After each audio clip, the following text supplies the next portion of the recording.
Away we go in the final of the men's multi-class 200 metres freestyle. And Ricky Beater with a nice underwater in lane number 3 comes up in front here.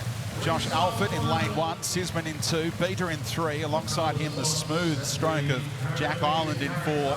Already has that qualifying time under his belt from this morning. Liam Schluter in 5, Declan Budd in 6, Sam Gould in 7, Ethan Blocky in 8, and it is Jack Ireland who's worked his way to the front at the first turn. I think we will see some fast swimming this evening. This morning's heat swim, the swimmers only needed to knock out one other athlete in order to qualify for the final. And so some of them may have been resting up for tonight's final. So I think we will see some fast swimming tonight. Jack Ireland already out of body length ahead before the 100-metre mark. Increasing his lead with every stroke. A bronze medalist in this event at last year's World Champs in Manchester. 54.42 after 100 metres. And behind him, a good battle for second and third. And Schluter, who turned in second, but Sisman not too far away in lane 2. Let's see if Schluter can salute Jack Ireland. You will notice that all of the athletes in the pool tonight are in the S14 category.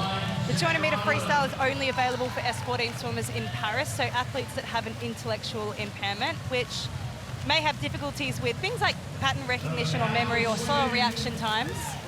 All athletes in the pool tonight from S14, intellectually impaired athletes. Well, he's already got a qualifying time of 1:54.75 this morning, but he wants to leave the selectors in no doubt that he wants to go to Paris in 2024. The Paralympics begin August 28th, and the swimming begins the next day. And Jack Ireland looks like he'll be on that plane. Look at this swim. We'll check the time. Remember the qualifying time, 1:56.17, and he has blown it out of the water again by nearly 2 seconds. Second is Schluter, third is Beater. That's what the form guide read. And then it's Budd in 4th. Sisman was really strong early in the race, finished in 5th. Gould and Alford behind him, and finishing in 8th place, it's Blocky. But what a performance by Jack Ireland on day 1. Jack Ireland, congratulations. 2 qualifying times today, faster tonight. Did you say you felt a little bit nervous this morning?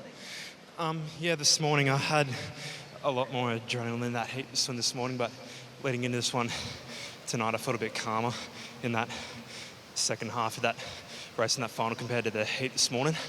Now, you have been a part of the Dolphin squad since 2017, but this is potentially your first Paralympics. You've done everything right to put yourself in the hands of selectors. How excited are you about the prospect of being able to call yourself a Paralympian? Yeah, it will be an amazing feeling, especially getting under that qualifying time twice within a day, so it was pretty amazing. Absolutely. Considering that everything you've been through, it's all led up to this moment. I know you're absolutely exhausted, but it's well worth it at this point, isn't it? Yeah, it is. We're so proud of you. Congratulations. In lane number 4, McTurnan alongside her in 5, and Lucy, the veteran, in lane 3. Away they go in the final of the multi-class 200 metres freestyle for women. Pass start made in lane number 2 by Kale Thompson, but Ruby Storm already edging her way in front.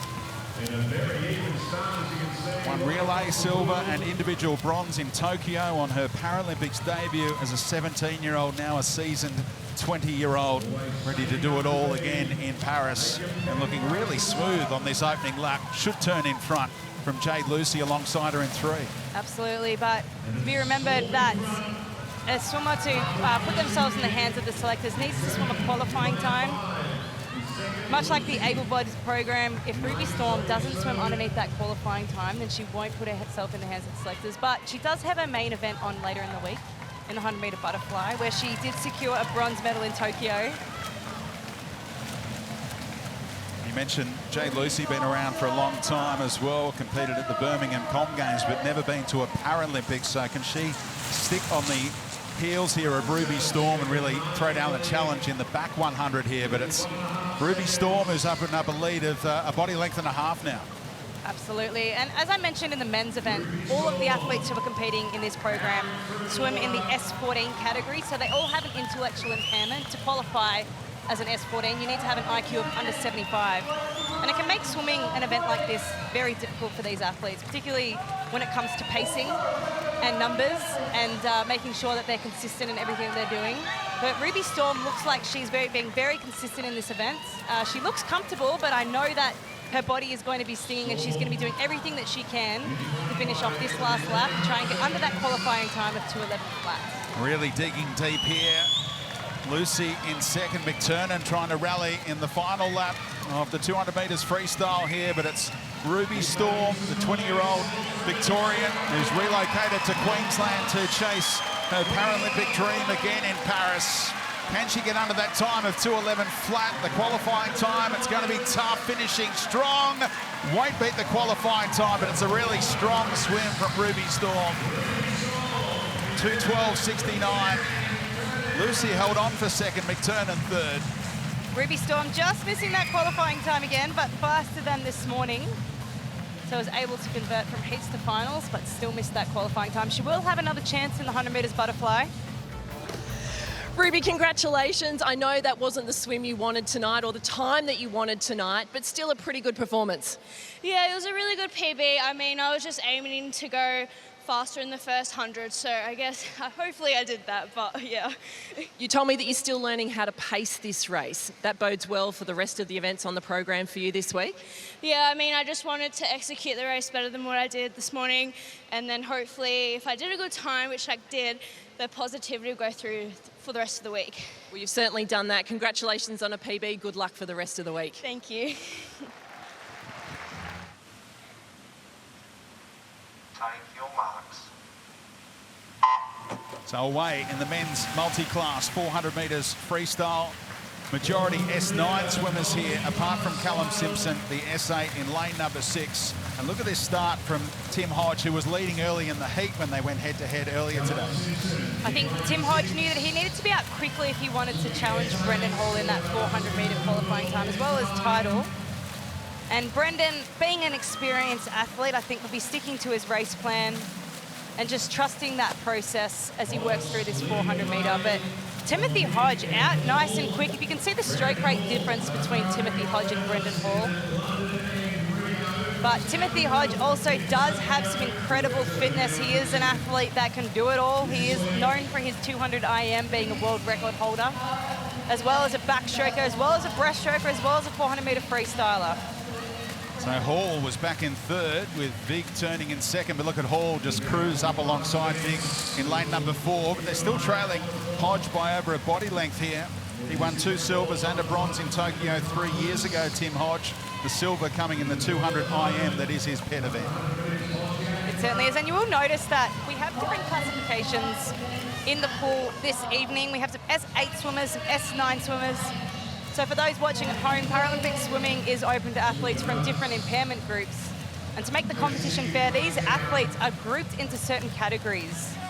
Visual categories, intellectual and physical, and a lower number indicates an impairment that more severely affects the swimmer. All 3 of these athletes, Harrison, Vig, Timothy Hodge and Brenden Hall, are all S9 swimmers, so have the same qualifying time of 4:18. And we'll be pushing each other all the way to the wall for this 400. And the disparity in qualifying times between S8 and S9 is 15 seconds. So Callum Simpson in lane number 6 is hanging on in decent fashion to try and get inside his qualifying time. We'll keep you abreast of that as we enter the closing stages. But look at Paul just closing the gap. Such an experienced swimmer, didn't panic when Hodge cleared out early, and now he's pulling up alongside a friendly rival in Australian Paralympic swimming.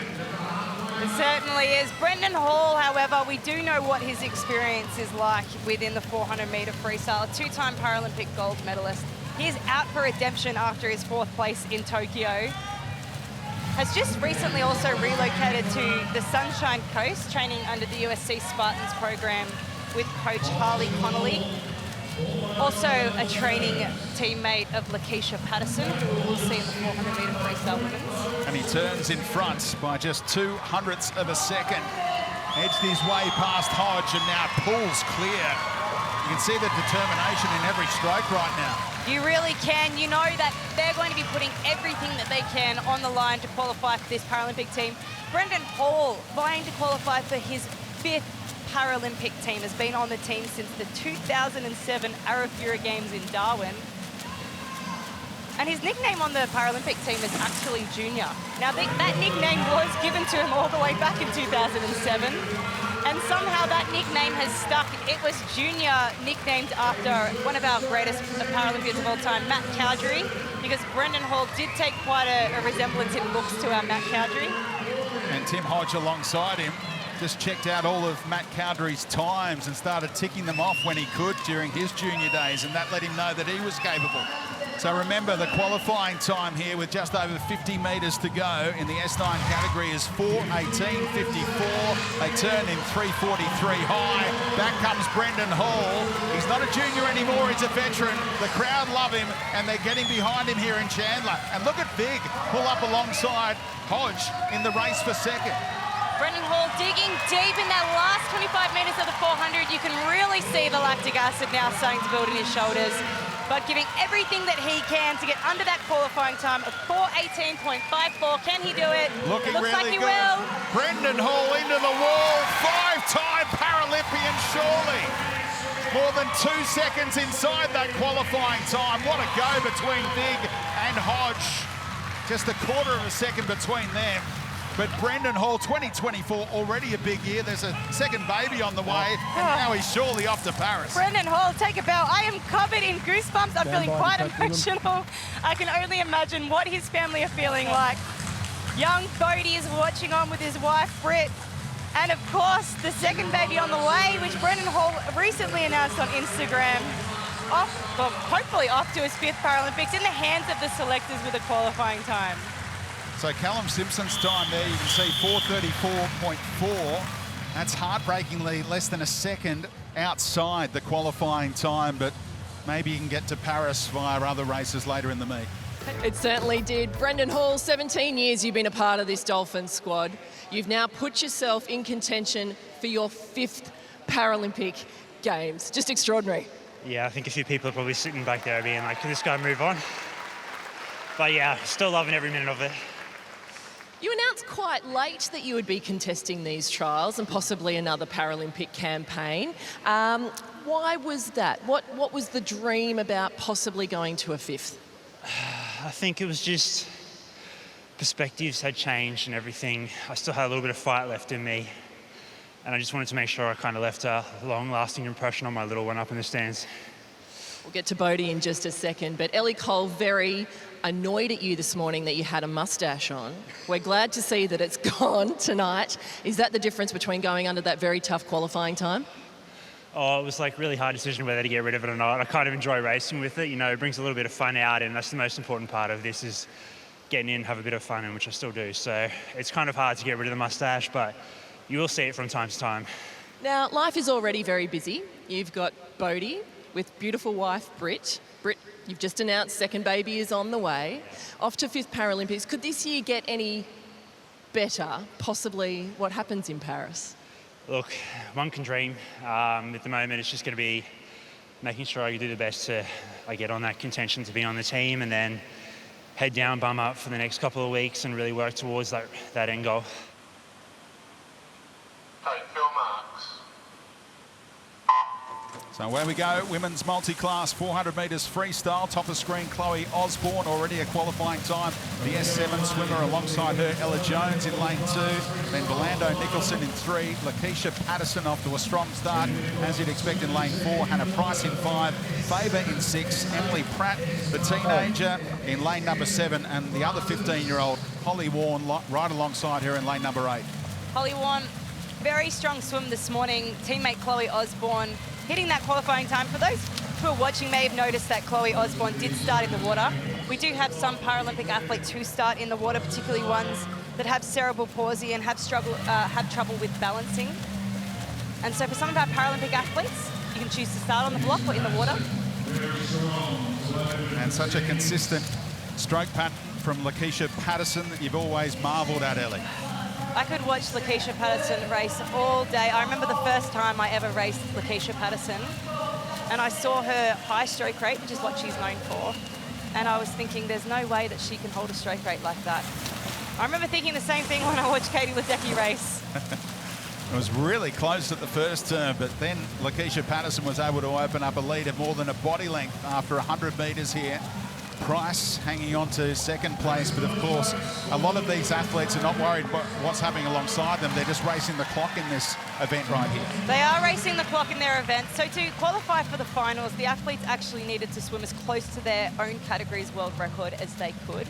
Now, these are the 8 athletes who have scored the highest amount of points or as close to the world record on percentage. That's why most of the athletes are in a similar category. The S9 world record, as you mentioned before, however, is quite a difficult world record to beat. It is such a long-standing world record set by Natalie Dutoit from South Africa. And in fact, she was such a strong athlete as a South African that she qualified for both the Olympic and the Paralympic team in Beijing 2008.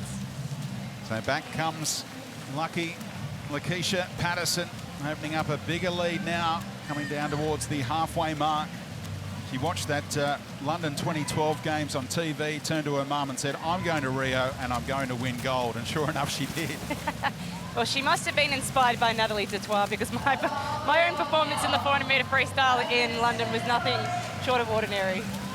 And she was there in lucky lane 6 in Tokyo. Ellie was in the final, and Lakeisha won gold by 0.18 of a second, beating the Hungarian Konkoli in a photo finish. But there's no risk of a photo finish here, as Lakeisha Patterson from USC Spartans just pulls away and maintains that speed. Lakeisha Patterson's performance in Tokyo was very inspiring. As you mentioned, she just touched out her Hungarian competitor. I was fortunate enough to be in that race myself. It was one of my last ever races as a Paralympian, and the last thing that I saw at Lakeisha Patterson in that race was her feet as she waved goodbye to me within 25 metres. Hannah Price holding on to second place. Really good swim from Favour. The S10 swimmer, the 19-year-old, has moved up to third in the pool right now. And the S7 swimmers, keep an eye on them, pretty close between Osborne and Warren in the outside lanes. It's Osborne just edging that individual battle. In that last 100 metres, we will be keeping our eye on Lakeisha Patterson, as well as our S7s in Chloe Osborne and Holly Warren. But don't forget about Ella Jones, who is, as I mentioned before, has swum under the qualifying time quite a few times already this year, and was just 2 seconds out of the qualifying time this morning. So we have quite a few athletes who are vying for team selection within this 400-metre freestyle.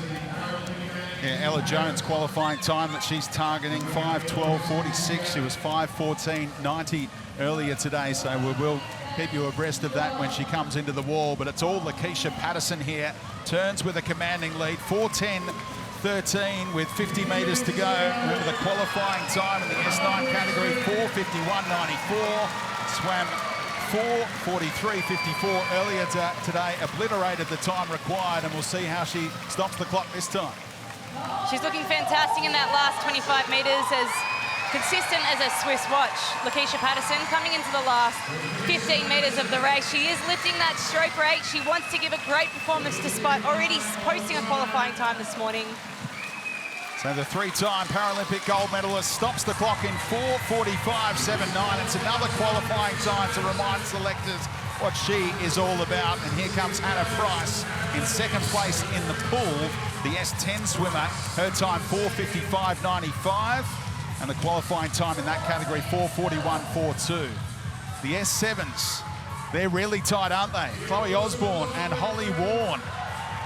It's Osborne looking the goods in the S7 out in lane number 1, coming down towards the finish line. Remember, her qualifying time in S7 is 5:26.24. How's she looking here? About to stop the clock now. And she's done it. 5:24.27, nearly 2 seconds inside her qualifying time. So she's backed up what she did earlier today again. She has. Holly Warren has just missed that qualifying time, as well as Ella Jones, 0.3 over 400 metres, also missing that qualifying time. But we see another qualifying time posted by Lakeisha Patterson, as well as Chloe Osborne. Yeah, Patterson and Osborne both did that. Let's hear from them. Lakeisha Patterson is with Gian Rooney. Lucky, congratulations. That was a great swim tonight. Another under qualifying time. Yeah, I'm pretty pleased with that. I went out pretty hard this morning, so I just aim to back it up again tonight. So it's always a really exciting time to obviously qualify for my 3rd Paralympics. Is pretty exciting, but I think it's really great to see the depth in Paralympic swimming in Australia grow, and seeing Chloe here swimming incredible, as well as so many of the girls here. I remember when I first started, not many people were doing 400, so it's really great to see that grow and evolve, and to watch my teammate do it right before me certainly spurred me on. So 2-time Paralympic gold medalist in this 400. Can we make it a third in Paris? That's the goal. How big a drive is that, Lucky? It's pretty big. I think obviously at the Paralympics, being a games year, anything can happen, and I definitely don't want to get ahead of myself. I know that I just have to do the work, and it's certainly been a really challenging year, so to be able to get here and qualify for my third team is really special. So I definitely couldn't do it without the support of my family, my friends, my coaches, everyone at USC and QAS. So I'm really thankful that they're still getting this body moving. Congratulations again, Lakeisha Patterson, well done. We hope to see you in Paris. Now over to you, Chloe Osborne. You've just set a qualifying time and put yourself in contention for your first Paralympics. Yes, pretty excited. Seems a bit surreal at the moment, I think. But yeah, fingers crossed we can make it. There is so much nerves involved with the trials meet. How are you feeling coming into this? Confident? I was having all the feels, nervous, excited, but I knew that I'd done all the work, and I just had to trust myself and believe in myself, and hopefully we can get there. Well, you've certainly done it tonight. Congratulations, well done to both of you. Well done, Chloe and Lakeisha, well done.